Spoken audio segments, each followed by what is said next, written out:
O 8º episódio de Os Anéis do Poder finaliza a primeira temporada da série da Amazon e aqui, nesse vídeo, nós vamos discutir um pouco sobre as respostas que a gente teve nesse episódio, sobre os mistérios e as perguntas que a gente teve durante toda a primeira temporada, né? O que a gente pode esperar para a segunda, talvez, e também um apanhado geral das minhas impressões sobre essas tramas que a gente viu nesse episódio, tá bom? Então vamos lá?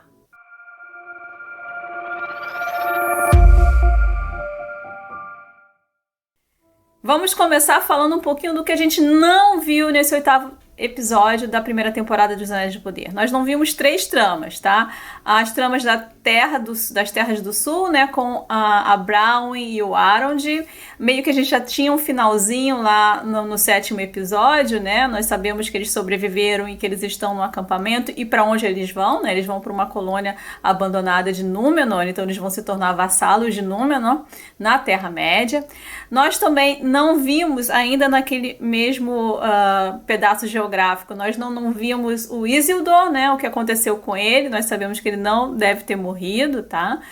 E nós não vimos a trama do Adar com os orcs, tá? O que eu acho muito interessante, porque o final do episódio, o final da temporada é em Mordor. E também nós não vimos os anões, né? O Durin, a Disa e o pai do Durin, nós não vimos nesse episódio. O que nós vimos nesse episódio? Nós vimos as tramas da Galadriel com o Halbrand e também com outros elfos como o Gil-galad, o Elrond e o Celebrimbor. Nós vimos a trama dos Harfoots, né? Com o Estranho e também as 3 místicas. E nós tivemos um pouquinho da trama em Númenor, né? Com a Míriel e também um pouquinho com Tar-Palantir e a Eärien, que é a filha do Elendil. Então a gente vai começar aqui com a trama menor, que é a trama de Númenor. Bom, a trama de Númenor a gente vê acontecendo em 2 momentos. Nós vemos acontecendo no barco, né, que está retornando para a ilha, e nós vemos o que anda acontecendo na ilha. Na ilha, o Tar-Palantir, ele está morrendo, e a gente tem o primeiro vislumbre de que um dos problemas principais que os Númenóreanos têm com os elfos é o tema da mortalidade, né? O Palantir, ele tá morrendo, e o Pharazôn, que é o primeiro-ministro, né, o chanceler da regente Míriel, ele faz um discurso sobre ter que preparar o mausoléu do Palantir, que está morrendo, e ele fala que a mortalidade é deles, que nem os reis escapam, e você tem uma sensação que realmente é uma coisa muito desagradável e que todos sentem ali, principalmente o Palantir, ele tá já num momento de total confusão, e ele confunde a Eärien, que é uma das arquitetas que foi selecionada para tentar fazer um projeto de um mausoléu aí, pelo que a gente entendeu, meio que um concurso público, tá? E ele confunde ela com a Míriel, e ele manda ela ver, né, ter acesso ao Palantir, porque ele tá confuso ali, e a gente corta ali, a gente não sabe o que a Eärien viu no Palantir. Nós sabemos que ela tá indo para lá porque o Tar-Palantir, o pai da Míriel, confundiu ela e a mandou para lá. Então essa trama a gente já tem mais ou menos encaminhada para a segunda temporada, né? O que vai acontecer com a sucessão do Tar-Palantir, e também a questão da mortalidade dos Númenóreanos já começa a ser explorada. Do outro lado, no barco, a gente tem a Míriel tentando aprender a se virar com a cegueira dela, e o Elendil se aproximando cada vez mais, né? Eu acho que tem um romancezinho, a possibilidade, né, de acontecer, eles estão muito próximos aí por conta das tragédias que eles sofreram. Aquele momento do Elendil de dúvida, né?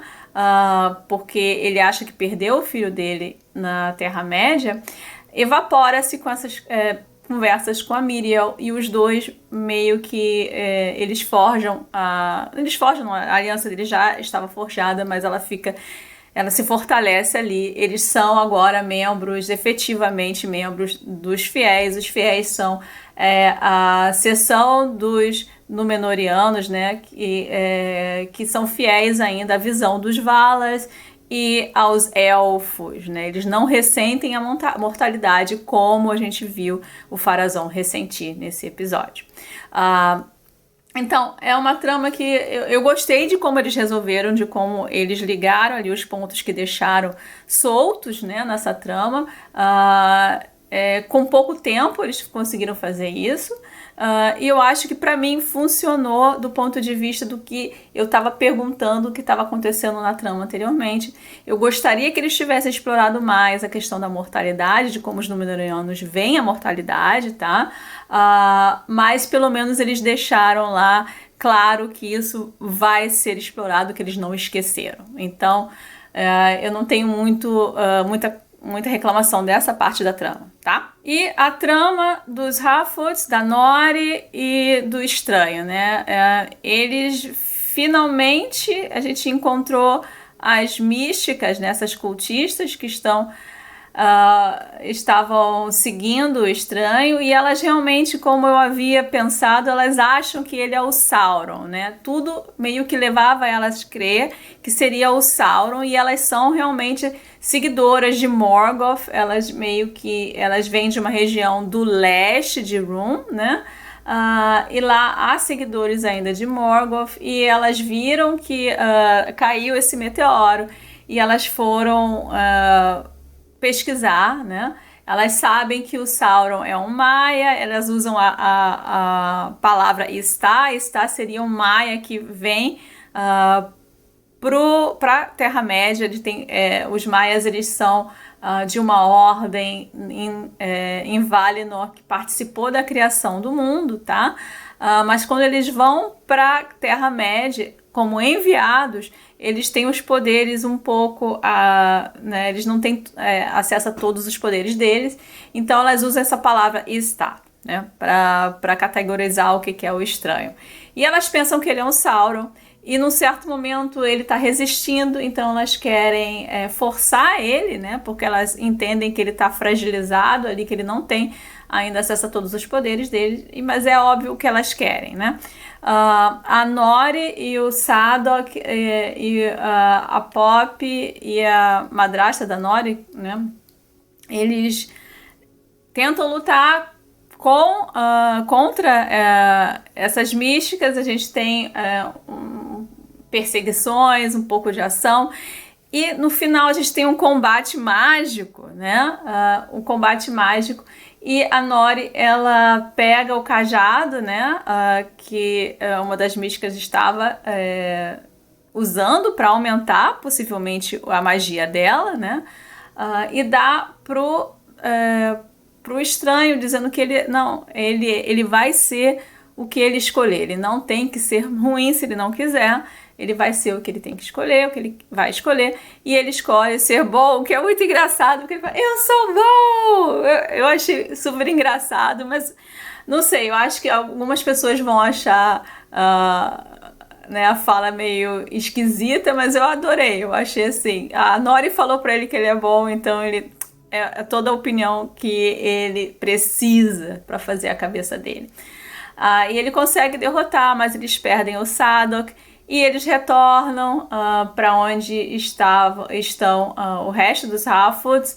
E é claro que a Nori ela vai com o estranho para onde ele tem que ir, porque ele sabia que ele tinha que ir nesse lugar com essa constelação, e pelo menos as místicas, elas falam para ele que aquele lugar é em Rhûn, né, na região que elas vieram, né? Mas elas já foram derrotadas, então elas não estão lá. A gente tem uma mistura aqui no canon, né? Porque essa missão de ir ao leste é uma missão dos famosos magos azuis, que realmente chegaram na Terra-média na Segunda Era, tá? Mas esse estranho, ele tem características de Gandalf, que Gandalf poderia ter ido realmente à Terra-média na Segunda Era, a gente não sabe, tá? Mas tem uma passagem ali que deixa entender que ele estava passeando por aí antes de ser enviado finalmente para a Terra-média na Terceira Era, tá? Então ele pode muito bem ter ido lá, a gente não sabe. Mas ele tem essa missão dos magos azuis, mas ele tem as características do Gandalf. Inclusive, ele termina a trama falando uma fala que o Gandalf fala, a gente vê na trilogia, né, do Peter Jackson, de seguir o nariz, né? Eu achei que eles poderiam ter cortado algumas cenas, principalmente de despedida. A cena da despedida da Nori se estendeu um pouco, né? Foi necessário a gente ver todas as despedidas e como eles iam seguir sem ela, mas poderia ter sido pela metade, né?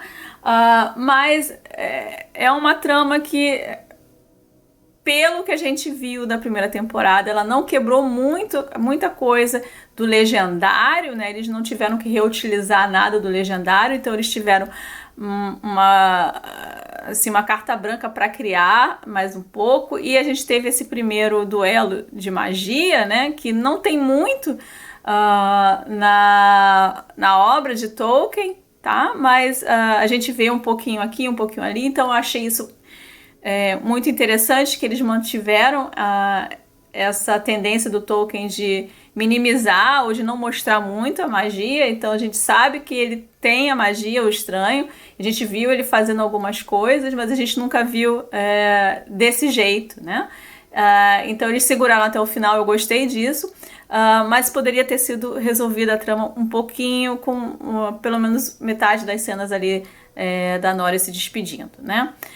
E agora, para a segunda temporada, a gente vai ver o que a Nori e o Estranho, que ainda não tem nome, também era uma previsão meio minha que eu fiz, né? Eu achei que eles iam fazer exatamente isso, eles iam dar características de magos para o Estranho, iam confirmar que ele é um dos maias, que ele é um dos magos, mas não iam dizer qual é o nome dele. E eu até pensei, de repente, a Nori vai dar um nome diferente para ele, mas não, ele não tem nome ainda, mas pelo menos ele já sabe falar, ele já sabe qual é a missão dele, e eles estão indo lá pro leste. E a trama termina redondinha ali, né? Bom, a trama principal, Galadriel e o Halbrand, eles conseguem chegar a Eregion. Ela menciona 6 dias, eu acho, que, assim, eu não sei se a distância que eles tinham que percorrer você percorreria em 6 dias, ou eu entendi errado, mas enfim, coisas de fantasia a gente não discute, tá? Mas o Halbrand é levado para ser curado, e a Galadriel e o Gil-galad e o Elrond e o Celebrimbor se reúnem para discutir o que deve ser feito com aquela trama esquisita lá do Mithril, né?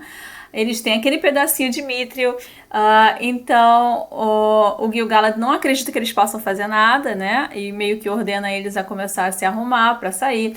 O Elrond pede um pouco mais tempo, eles conseguem mais tempo, e o Celebrimbor tem a ideia de que tem que ser uma forma redonda do objeto que eles têm que fazer um objeto menor agora. A Galadriel, ela também começa a mostrar um pouco mais da sabedoria dela, ela tá lá também dando a opinião dela.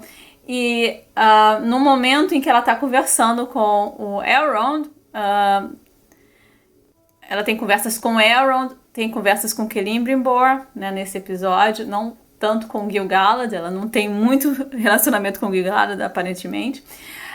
Mas o Halbrand, ele se recupera, e o Celebrimbor acha aquilo estranho, mas não estranho assim negativamente, ele é surpreendido, né?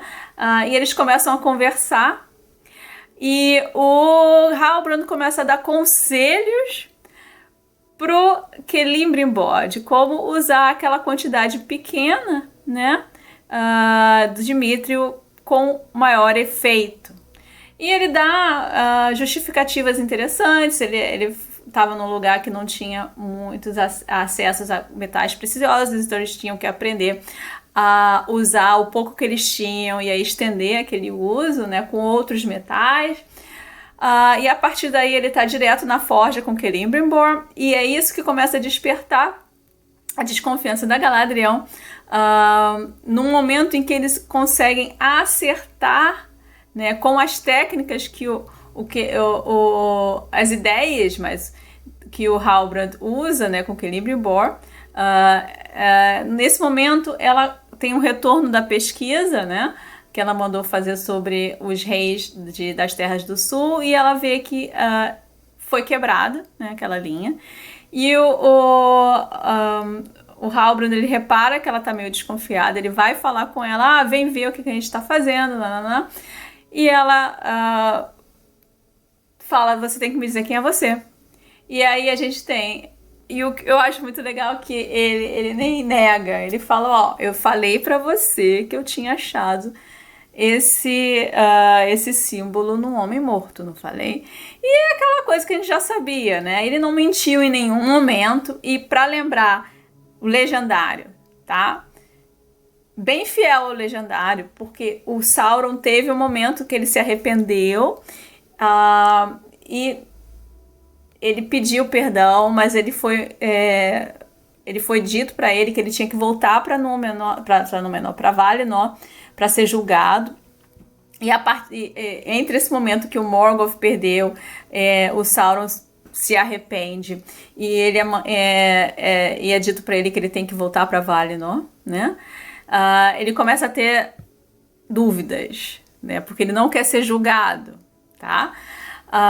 Então na série o que eles estão meio que vendo é que o que eles estão fazendo é que o Sauron, ele realmente teve aquela luta de poder com o Adar conseguiu matar ele, tá? E ele morre, o corpo dele, então ele volta um pouco mais fraco, então ele volta como a forma dele, uma forma de um homem, tá? E aí ele decide, eu tô sem orcs, eu tô sem lugar aqui, então realmente eu vou ter que voltar para Valinor, porque eu perdi tudo que eu tinha que perder aqui. E ele vai para Valinor tá tentando, né, ele pega lá um barco, ele tá, obviamente, homens não são aceitos em Valinor, então eles são naufragados ali no barco, né? Eles não conseguem passar pela passagem mágica que a Galadriel iria ter passado, e ele tá lá aguardando, né? E vem a Galadriel e oferece uma nova chance para ele, sem saber, porque ele é o Sauron. Então eles vão para Númenor, e é aquilo que eu também falei, ele joga na cara. Eu falei para você que eu queria ficar em Númenor. Ele tava com arrependimento, e ele falou, não, então eu posso ficar aqui em Númenor e fazer as minhas coisas aqui em Númenor. Mas não, a Galadriel insiste que ele volta pra Terra-média. E a partir do momento que ele volta pra Terra-média, ele fala... E a Galadriel fala, a gente lutou junto. Eu falei, mas a gente lutou contra um inimigo comum, que é o Adar, né? O Adar tá ali meio que fazendo o papel da Saruman na trilogia, né? A gente tem o Sauron atrás do anel, né? E a gente tem o Saruman também, querendo desbancar o Sauron e ser o novo Dark Lord. Então o Adar também mais ou menos ali paralelo aí ao Sauron, né? Como se fosse uma opção para o mal, né? E a Galadriel, infelizmente, ela viu o que ela queria ver, né? O Sauron em nenhum momento mentiu para ela.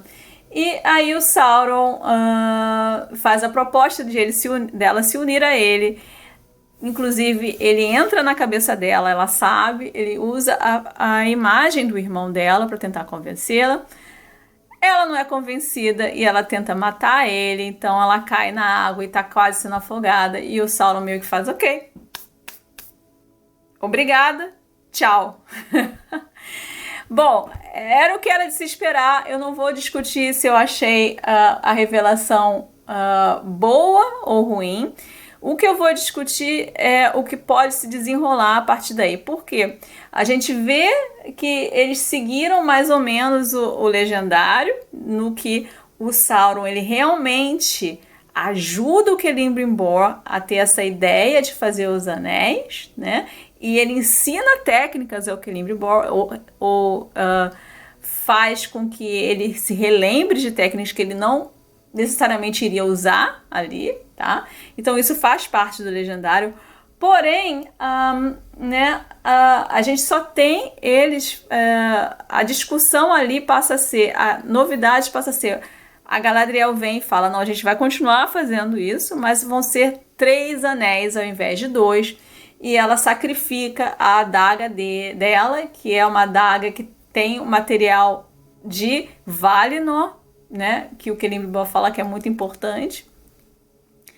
E elas fazem os 3 anéis. Os 3 anéis são distintos, então deve ter misturas de diferentes tipos de metais para cada um dos anéis, o que no Legendário acontece, né? Também os anéis são, cada um tem uma composição metálica diferente da outra, tá? E uma composição da pedra também, preciosa, é diferente. Isso tá casando, mas a gente não vê os anéis, os menores anéis, os anéis dos homens, os anéis dos anões, né? A gente não vê isso ainda, né? Isso tem que acontecer, né? Para que o final a gente tem a música contando dos anéis, música que é cantada pela Fiona Apple, tá? Que é uma escolha muito interessante para se casar com uma série de fantasia. Ela é uma cantora mais moderna, né? Mas eu achei muito interessante, eu gostei muito. E a gente tem que ter esses anéis, os 7 para os anões e os 9 para os seres humanos, né? Então, eu não sei como eles vão fazer isso.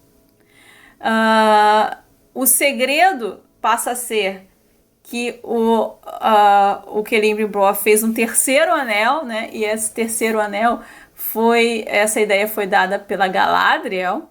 Então eles estão indo com o Legendário, mas não muito, né? E o final a gente vê o Sauron, o Halbrand, voltando para Mordor. Então, segunda temporada, a gente vai ver a luta do Adar. Não está morto, o Adar está lá, então ou o Adar vai se unir ao Sauron, ou ele vai ser derrotado pelo Sauron, e o Sauron vai ter os orcs de novo e Mordor, né, na segunda temporada.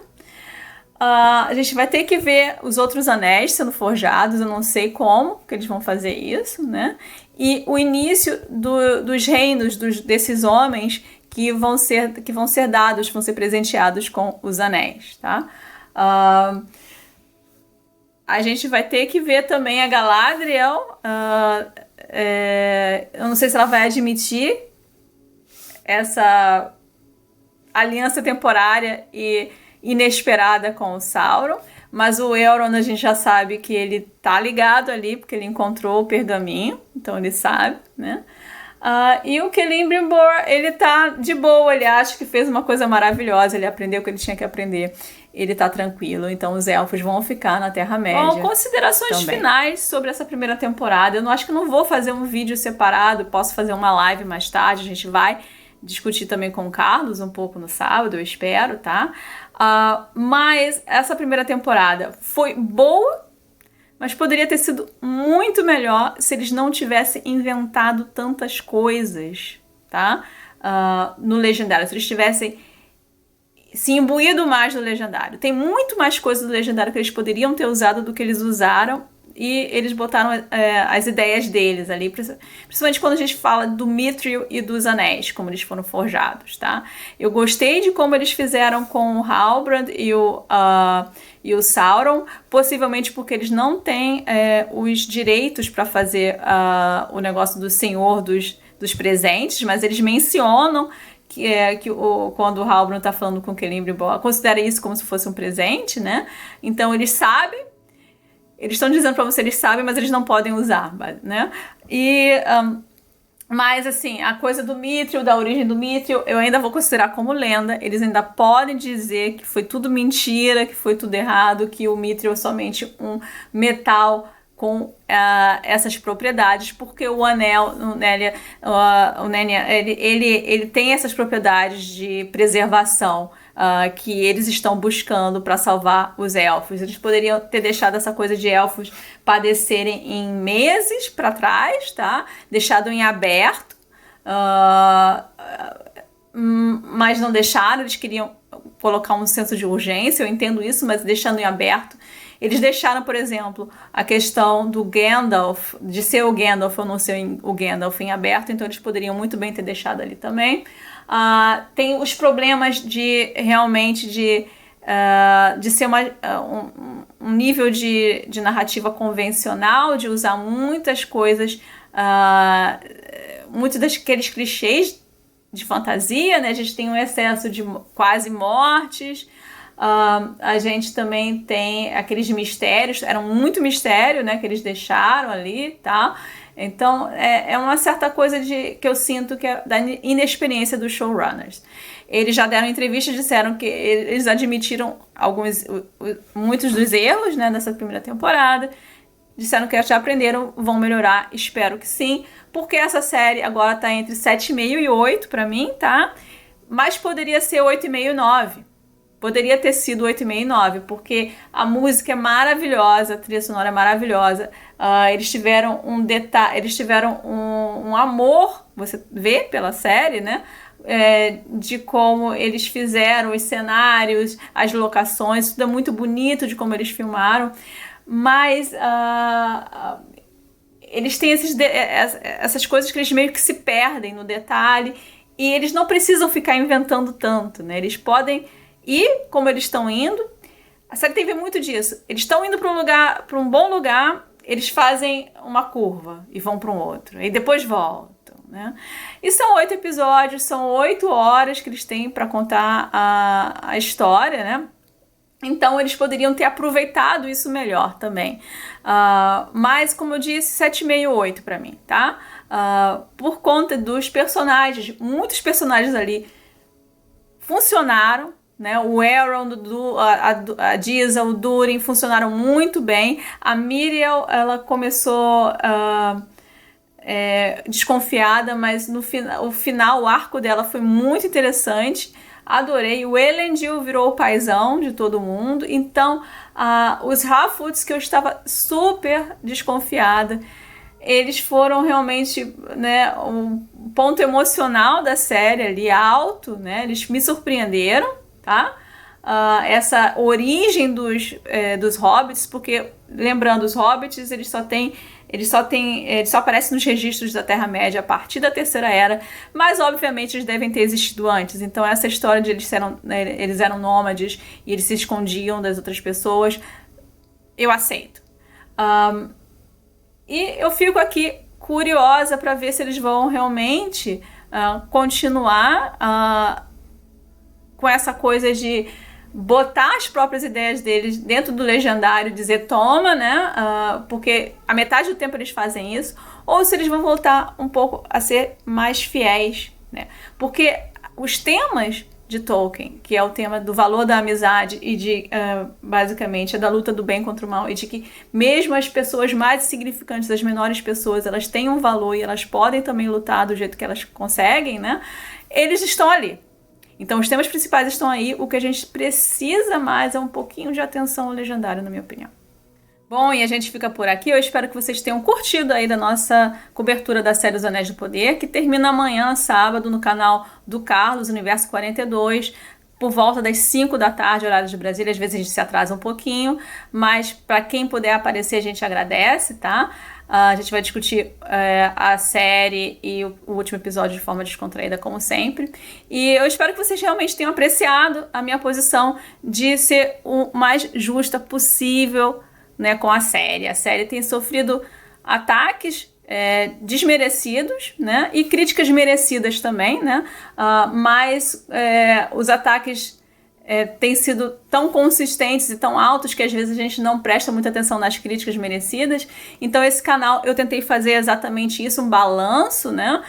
Eu me empolguei com algumas coisas, eu não gostei de outras, eu entendi quando eles destoaram do tom do legendário em alguns momentos, não entendi quando eles fizeram o mesmo em outros momentos, e eu tentei passar isso para vocês e também lembrar tudo de forma positiva, que é a primeira temporada. É muito difícil uma série acertar tudo na primeira temporada. Então eu sinto que, de certa maneira, esses 2 anos que a gente vai esperar para a segunda temporada, né, que eles vão realmente melhorar, tá? Eu não sei se eles vão acertar em tudo, mais uma vez, na segunda temporada, mas eu prefiro ver a série como tendo espaço para crescer do que a série é um lixo, a série é horrível. Eu entendo ter gente que não gostou, eu acho que se você não gostou, você não deve assistir, ou deve assistir com ressalvas, tá? Mas deve encarar a série de uma outra forma. Mas eu espero sempre ter uma coisa para falar que não seja somente gritando para todo mundo que é um lixo, que é horrível, tá? Que eu tenha sempre alguma crítica, alguma observação pertinente para oferecer para vocês, tá bom, gente? Então, amanhã, de novo, Universo 42. Amanhã também deve sair o podcast com o Matt, tá? Assim que sair, eu vou botar para vocês o link na descrição. Para quem quiser acompanhar lá e falar inglês, é super legal também. E, bom, a gente vai esperar aqui 2 anos para falar de novo de Os Anéis do Poder. Se tiver novidades, eu vou fazer vídeo para vocês também. Mas até lá, eu espero ter outras séries para acompanhar. Eu acho que a gente vai ter a spin-off do Witcher, né? Em dezembro, com a Michelle Yeoh, que eu também tô esperando bastante, tá? Então, vamos ver o que a gente tem para cobrir nesse interim, né? Entre agora e o Natal. Deve surgir alguma série legal aí pra gente falar, tá bom? Então, muito obrigada e até a próxima.